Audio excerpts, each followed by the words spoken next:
Un peu plus d'un an après sa reprise par Allandia Industries, Carbone Savoie réunissait ses troupes pour fêter les 120 ans de son site historique de Notre-Dame de Briançon sur la commune de La Léchère.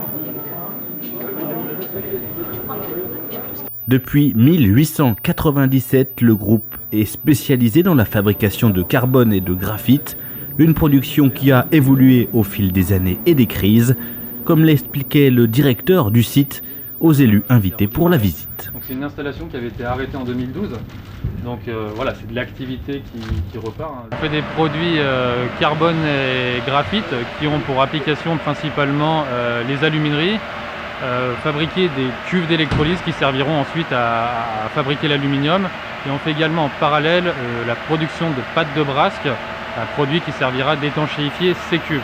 On s'est également positionné sur le marché des spécialités, un nouveau marché que l'on est en train de pénétrer depuis l'année dernière. Depuis 2016, l'entreprise a ainsi vu progresser son chiffre d'affaires de 30% en retrouvant un équilibre d'exploitation pour la première fois depuis 6 ans, une dynamique qui a demandé l'investissement de tous, actionnaires, équipe de direction et salariés. On a eu la chance que l'ensemble des salariés se rendent compte de la nécessité de s'engager tous ensemble dans un projet de redressement. Aujourd'hui, la société va beaucoup mieux. Elle va beaucoup mieux parce que non seulement ses capacités de production sont remplies à 100%, mais parce que son carnet de commandes est plein jusqu'à l'été 2018.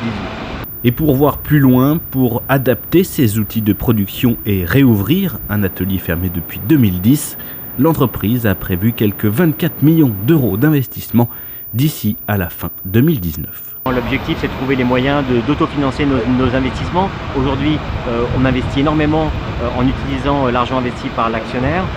L'objectif, c'est que l'exploitation de l'entreprise, c'est-à-dire la marge bénéficiaire qu'elle génère, soit en capacité de financer ses investissements demain.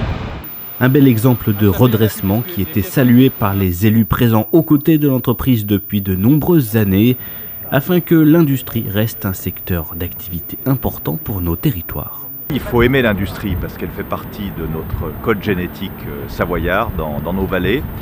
D'ailleurs, c'est symbolique parce qu'aujourd'hui, il y a une visite de l'usine Trimet à Saint-Jean-de-Maurienne qui a ressuscité en quelque sorte, alors qu'on était très inquiète sur son avenir. Et nous sommes ici dans la vallée voisine, à Notre-Dame de Briançon, où il y avait aussi des menaces sur cette usine. Et grâce à l'effort de tous, aujourd'hui, les perspectives se sont éclaircies. Donc il faut aimer notre industrie. Il faut la défendre par une politique industrielle ambitieuse au niveau national. C'est ce que j'ai fait quand j'étais parlementaire, c'est ce que fait Vincent Rolland aujourd'hui, Émilie Bonivard également dans la circonscription voisine. Et puis il faut la promouvoir. L'industrie n'appartient pas au passé, c'est un investissement d'avenir pour notre pays et je crois que c'est ça le grand message d'aujourd'hui.